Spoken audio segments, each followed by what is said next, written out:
నది ఒడ్డున ఉన్న ఓ గ్రామంలో ఒక 3 సంవత్సరాల అమ్మాయి, తన పేరు రీహ, అమ్మమ్మ తోటలో సంతోషంగా ఆడుతూ పాడుతూ నడుస్తుంది.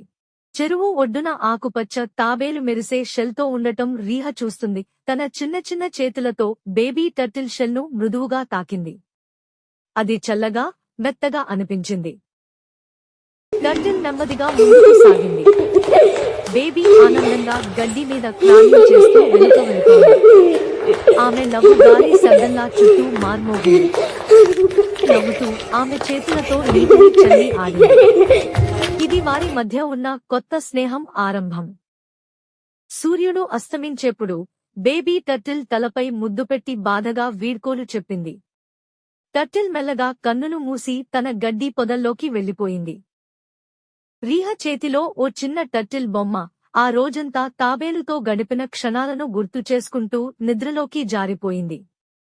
మరిన్ని కథల కోసం సబ్స్క్రైబ్ మై ఛానల్.